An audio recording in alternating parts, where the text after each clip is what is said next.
Very, very warm good morning to each and every one of you. This is the next episode of Pilot Talks, pilot की बात. Pilot Ki Baat. How are you, sir? How are you doing today? Oh, great. Thank you very much. Our last episode was real super duper hit. People saw it so many times on YouTube. I mean, and also people called, and even Anand Karkare, Captain Karkare was very happy doing the episode. So it was a good idea of yours to call him back again because he hasn't spoken about many things. So let's have him on the show, and I'm sure your questions are pending from the last time, so we will pick his brain on the pilot training for what he is known in the industry as a great guy. So Yes, sir. Yes. Before I do that, I would like to congratulate you for your lovely conversations you had on the IMO, as well as by the Marex media for being one of the top industry influencers. So, heartiest congratulations. thank you very much. Thank you very much. All right, everyone. I will introduce Captain Anand Karkare in short again. I have introduced him in the previous episode. Let me just give a short bio of our great personality. He joined Mumbai Port as a pilot in 1990, and he got command of the vessel in 1985 and at the age of 27 years.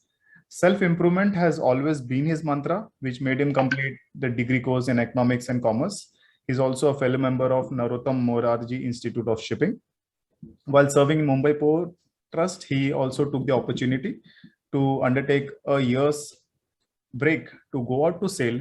That gave him different perspective of ship handling and watching other international pilots carrying out pilotage in their respective countries. He was deputed as the chief port officer to Mumbai Maritime Board. In this tenure, he had the opportunity of formulating various policies for development of greenfield ports, ro-ro ferries in creeks, concession agreements, etc. He is presently an advisor to Mumbai Port Trust on marine-related issues, especially pilot entry training and career progress training. Some of his achievements, I would say that he is one of the very important role and personality in designing and navigation simulation study of new berths in Mumbai Port and betting of TEFS and DPR submitted by the proponents.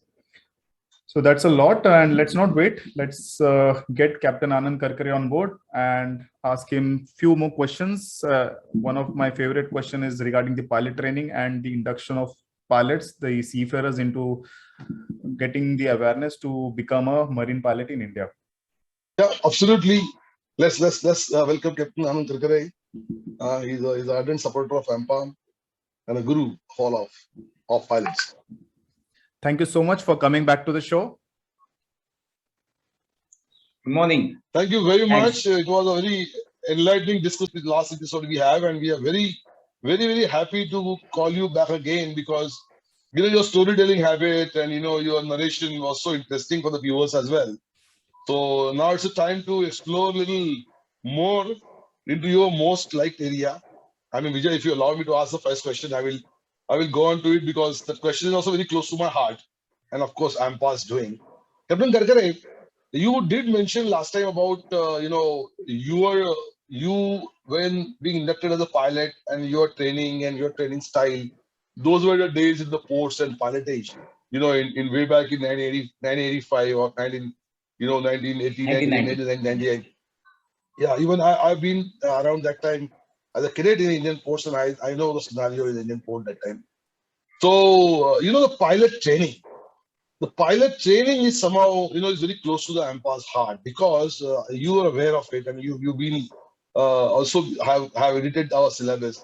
What we did is for Ministry of Shipping, we wrote a module-based pilot training program, which is going to be run under the the auspices of IMU and Madam VC Dr. Malini Shankar has taken it very seriously with the ministry, and soon the program will be rolling for the pilot training, for the newly inducted pilot or entry-level pilot training.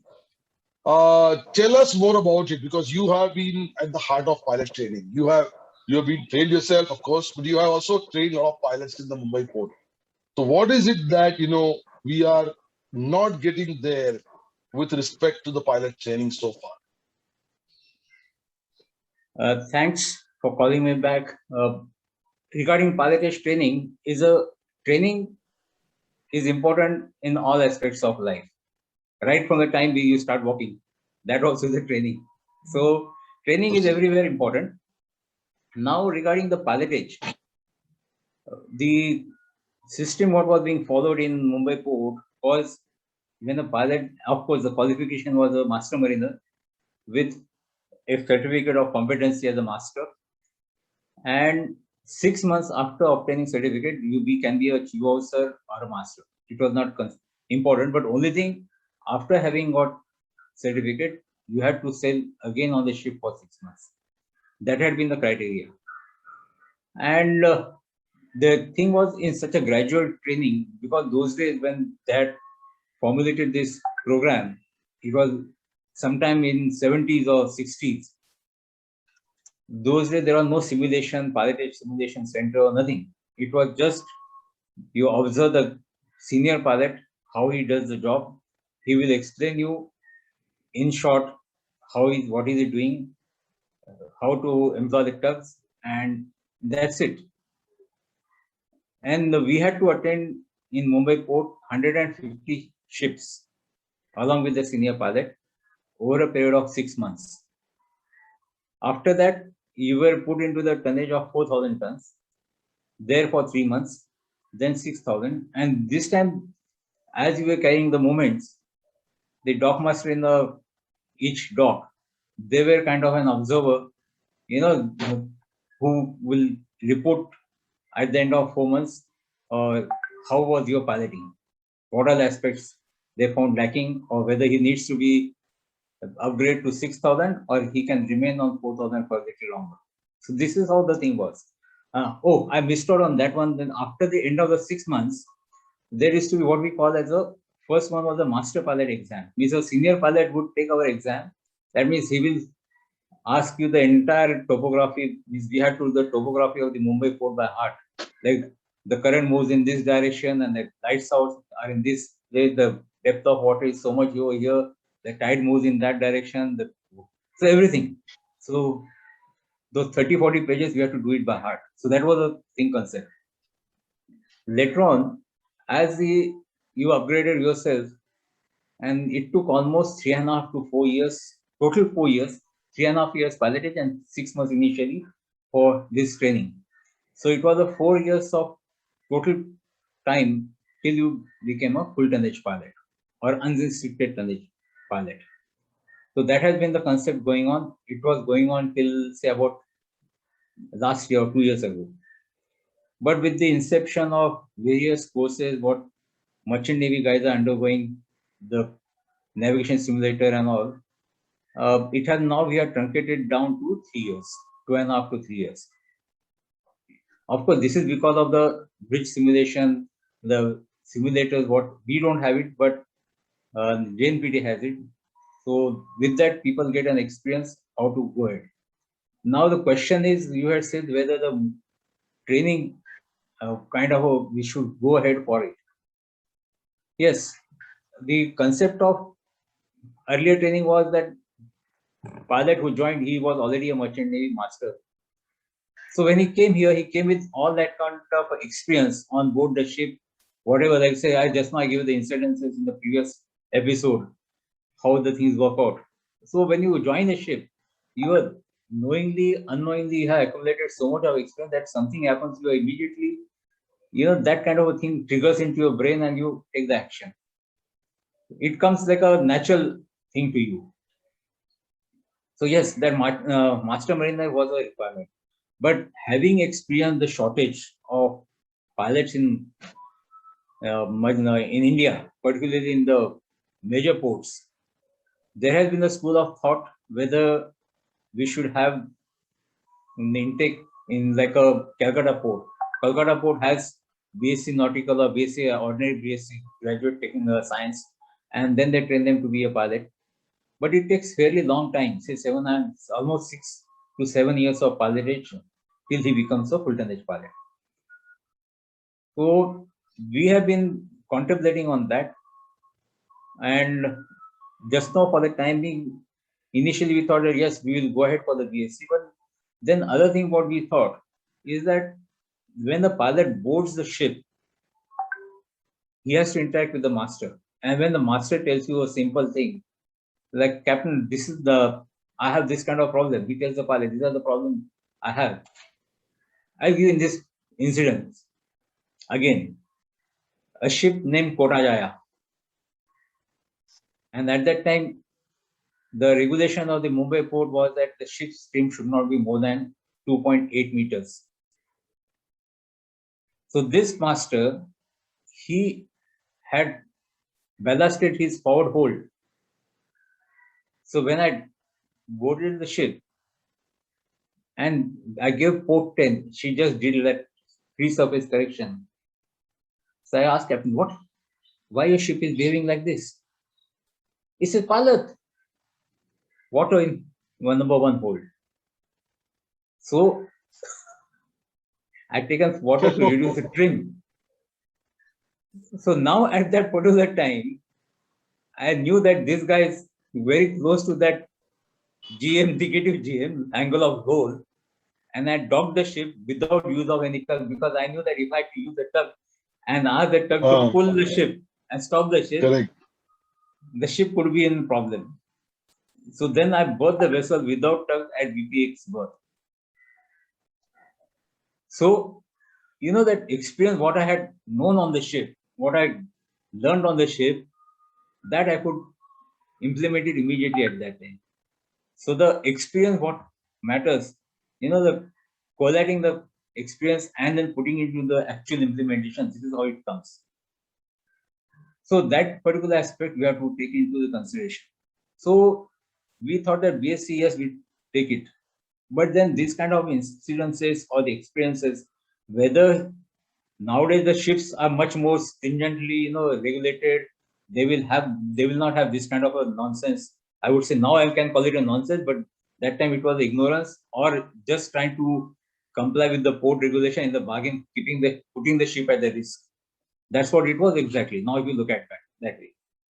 So this particular aspect, when you do a pilotage training, not only from the ship handling point, but entire total gamut of the shipping or the ship handling with other external factors like this loading a hold with water just to meet the trim requirement is something different. So in pilotage training, we have to have a kind of encompassing all the aspects of ship stability. So when I was trying to make, it's not that I have not done the making a model of for pilotage. In fact, I have, I would say 60-70% of the training model for the Mumbai port in case we decide to take the pilot from, say, second mate or mate's candidate. I have prepared that model considering all these aspects of mine, thinking that in case the guy comes across this, say later on, the pilot, initially he has done the pilot, but later on he comes into the managerial level and the ship comes with the wheat cargo and the guy wants it because deputy conservator in his or harbor master or the senior dock master in his capacity has to give the permission to discharge the grain cargo at anchorage. If the stewardess or the agent, they don't comply with the stability calculation regulations. In MMD, they have to provide the calculations to MMD, submit the plan, but in actual role over there, the monitoring has to be done by the port department. And if the port department guy is not aware of the stability calculations for the cargo and not to keep the more than 2 hold slack, then you are inviting trouble again. So these are the small aspects of the port shipping operation got to be known to the candidate who is to be inducted in the pilot right from the bottom of the rung. So as a second mate or as a cadet, BSc Nautical, when you invite him to be a part of the pilotage cadre in port, these aspects got to be important. Now to answer the question whether it is an art or science, I would say yes, it is an art. Because how to bring the ship alongside, it is an art. Nowadays, like you have heard of CAD, no? Computer aided design. So you can say the computer aided art. So it is a Same thing. You can improve upon your art by taking the help of the science. That's what I would put it as. Yes, you have the use the navigation aid to improve upon your skills. Earlier, if I wanted to try a different maneuver, I could not do that by trying it actually. People would throw me out, or the pilot master will report that this pilot was crazy. In this, I'll give an example. This is a little deviating from the subject. In my company, shipping company, there was a master, a brilliant chap. He wanted to see how is the center of the storm looks like, how you feel about it. And he took the ship actually in the eye of the storm.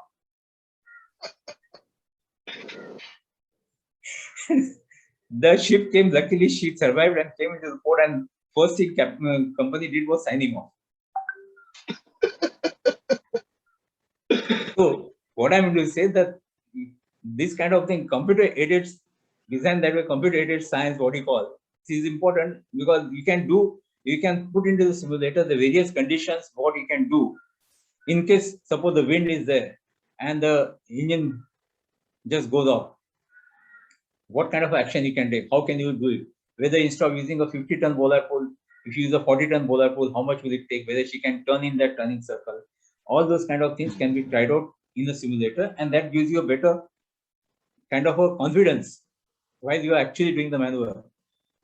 So yes, it is an important aspect that it's not that you should not just have an old school of thought that no, this is an art and no need of simulators and all. Person, you train him for a long time and he will do it job. It's not that. In fact, because of this simulation and other one, the person who has kind of, I've seen some of the pilots who are little, hesitant or diffident about carrying out the work in strong winds or into the strong current. So they also become a good pilot because they know what kind of thing can happen, how much they can stretch the things far off. So this is what I say, that science with simulation and all is important aspect in training, and that should be considered. In fact, I would go further that in fact in Mumbai port we have started implementing that any new construction comes, before that new construction actually takes place, it's on the design board. The simulation of that area is carried out, navigation simulation, and to see how much time does the ship will take, how will she behave, what kind of action will be there. So then we consider that the structure is good, that there will be no problem in pilotage, and then we go ahead with that. So that is the new thing which we have started in Mumbai port now. No, excellent, sir. Thank you very much for a very elaborated answer on that, pilot training aspect. I mean, of course, ship handling is a skill which is aided by the knowledge of the science of the, interactions and influences on the ship. And all I believe, all the training courses of pilots do come down to that kind of a thing to pilots. But pilot must also have an internal passion, gut feeling, kind of sensing, as a human, intelligent human, to see that something is going wrong. Not every time the parameters would be, the same. So there is also a big talk on human factor, which is what we have included in the pilot training, because human factor is one thing. I don't know if you have recently seen OCIMF's, complete guidelines on the human factor. And it speaks volumes about the inclusion of human factors in shipping. And more so, however, the physiology which leads to decision making of a pilot. And you yourself have said that, pilot needs to make on the spot of a second decisions, which are very, very detrimental for safety of navigation in port. Otherwise, I'm sure that port in all over the world, if pilots don't do those kind of decisions, don't take those kind of decisions, they'll be in trouble. I would let Vijay ask you the last question on because he's also an aspiring pilot, and I mean, Vijay's inclusion in AMPA was that because of his liking towards ship handling, and as a young master mariner, he wanted to see something about the pilotage, and he saw a lot of value in AMPA, which is AMPA is adding to the pilotage world. So Vijay, all yours. Yes, sir. Thank you so much. So as we know that there are many seafarers or there are many aspirants who are keen to join Merchant Navy, but very rarely we hear that any mariner, a seafarer wants to opt for this pilotage profession, that is very rare. And as we all know that to become a pilotage, the first requirement is you should love to handle ships. Ship handling is a must. And second thing is there is no substitute for experience, like you mentioned. But yes, we also should talk about the qualification that we should have to become a pilot in India. That is the minimum is the certificate of competency as a master or else chief mate with sufficient experience. But I see that the Indian pilotage is having a lot of shortages and we hear a lot of vacancies. So that is what also made me keen. And next question is regarding that is there any alternative methods to induct the pilots if master mariners are not coming forward? For example, we can induct a second mate with relevant rank experience who's not holding a chief mate or a master COC with necessary training. Can you elaborate something on this? See, the first and foremost thing what I like to ask is a general question, that why the merchant navy guy doesn't want to join a pilot as a ship handling. I give that it's not that this ship handling may be one issue, but in Mumbai port, I've seen few pilots, they joined and left simply because they were scared of climbing and getting down the pilot ladder in monsoon weather. So it's a fact. I mean, at least I know one or two incidents. One chap has been the junior he joined because I joined, he joined over here, and then later on after a period of 1.5 years, till he trained himself was okay. Then next year he started piloting. And then he faced one monsoon and he said, no, sir, it's not my cup of tea, getting down and climbing the pilot ladder in the monsoon. And he was frank enough to admit that. So the main thing is that facing the nature for that kind of one, because mind you, I always say that Indians as such, let's be frank to admit, we are not a born mariners like Westerners. That you have to admit, because it's in their blood, I would say. Whereas we are getting acquainted with it. And that is the basic difference is there. And ship handling, as I said, that you have to have frame of mind. The other thing is that compared to when a chap who is into the merchant navy and joins a pilotage, first and foremost, psychologically, he has to come down from that level of master's wages to a pilot wages, is a real, that I used to say jokingly, and even now also I said, seriously now I say, that 6 months of training is not for the training of to be a pilot. 6 months of training is to get into the mold that yes, you want to be here for a family, yes, you want to be here for the family, and this is the best place you can be here for the family. Otherwise, that when I joined here, I still remember my wages were 1752. I cannot forget that. And as a master at that time, it was a salary of something like, means it was 1/10 of the wages what I was earning. 1/10 of one means it was 1/10 or whatever. One means at least 1/4 of the wages what I'm earning. I was to earn on ship as a master. So that itself is a big come down. And that is one reason why people don't like to come down as a pilot. Unless somebody wants to have commitment assured for family and all, they take it, or very few people take it as a commitment or because they want to join pilot. The other thing what you said, people do not have fear as such, because olden days are gone. As I told you earlier, the olden days are gone of doing the pilotage with the, the tugs which are there nowadays. They are much better than what we had. We had a single screw design tugs, whereas now that tugs are with the azimuth thruster, so it is much easier piloting than the before. Then you have the what you call the cab on ship also, you have started having bow thruster, pitch propeller, all those kind of things are there. So it is easier now. The reason why people don't join is one thing I would say, that because of the vast difference into the salary, and second one is that the promotional aspects are there, but it takes a little longer than the normal for the and then it is not so what you call the salary wise structure, it is little lesser than the other industry, other say ashore in kind of a management company, and if you put it here, there will be a little difference. I am not very sure how much it will be. And regarding the inducting of second mates and mates as a pilot, we are into contemplating into that, whether we should induct and how it will be, they can be trained. We are into that consideration, but just now we are getting merchant navy master mariners, enough of them. So we are not gone ahead with that. We can induct, and as I told you earlier in the previous question, we have to consider all aspects of ship handling, the port and shipping operations, like ship stability, how does it affect, what are the incidences, how it can work, how should you react to that one, the commercial aspect of the shipping. So module for the pilotage training would not be a just ship handling module, but it would be a kind of a complete, I would say, a sort of ship's master's certificate. Forget about the principles of navigation and all those kind of magnetism and all that kind of stuff.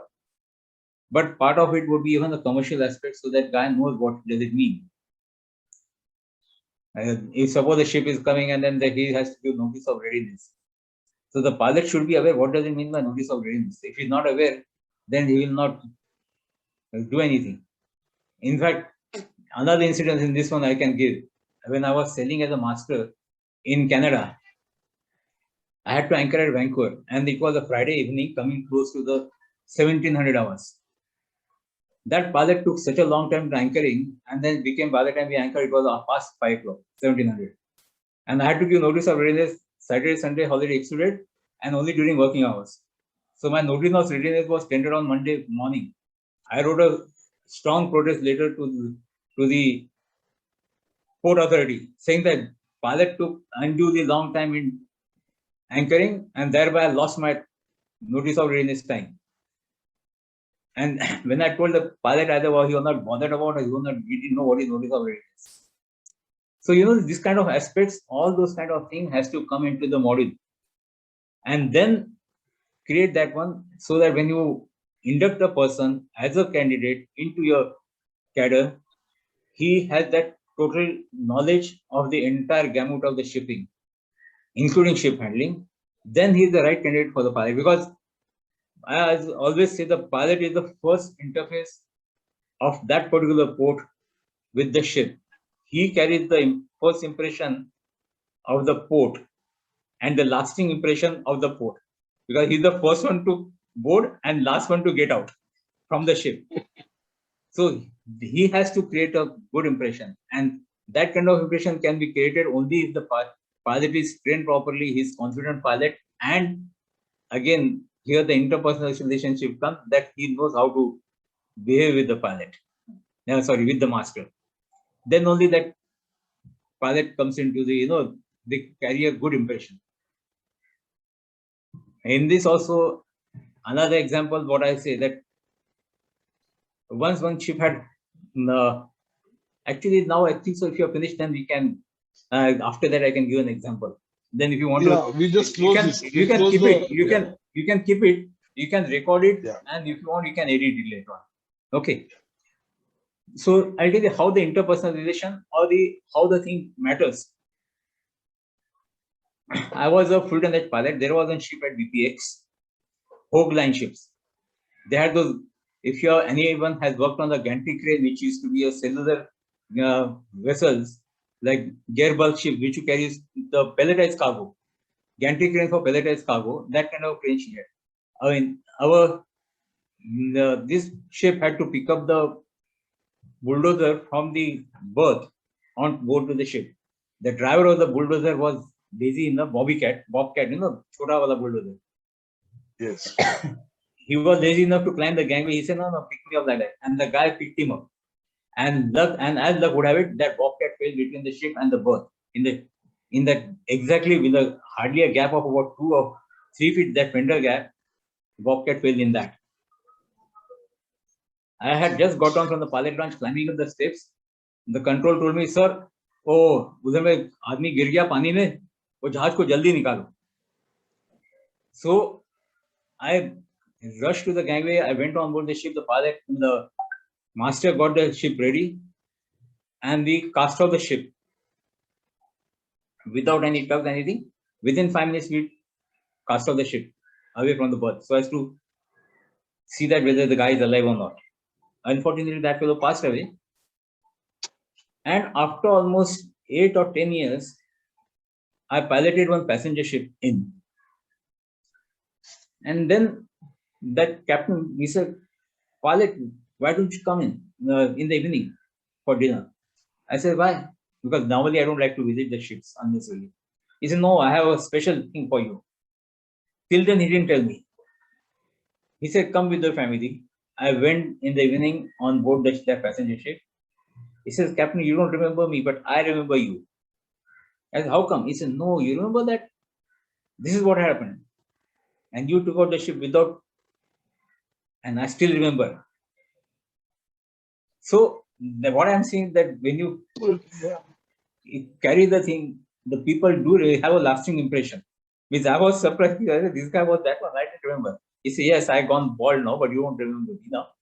But what I say that interpersonal relationship or creating an impression on the master, taking the confidence of the master, because you see the master also, or for that matter, father also, when he boards the ship, he knows what kind of a person.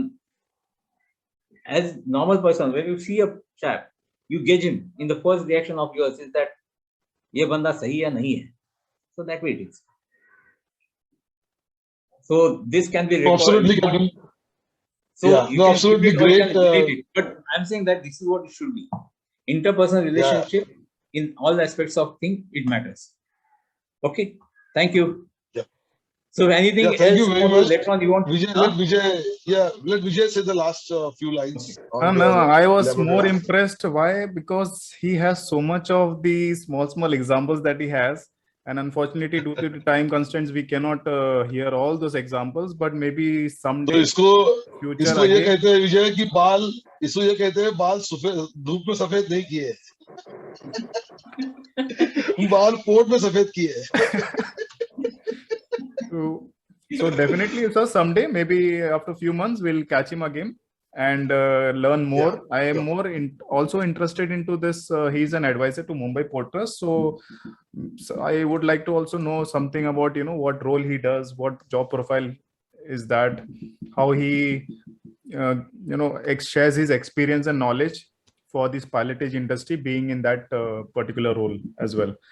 Apart from that, sir, thank you so much. It was very insightful and a lot of learning from these 2 episodes that we did. Thank you so much. And I'm sure all the audiences and viewers will learn and try to implement that. Like you talked about interpersonal relationship skills, which is very important. And one small example, which you mentioned, that nowadays people are busy in the cabins with their phones, laptops. Those days, earlier days, the smoke room used to be filled with crew members, and that was more. So hopefully we'll see that again. And with that, thank you so much, Captain Gajanan. The floor is yours.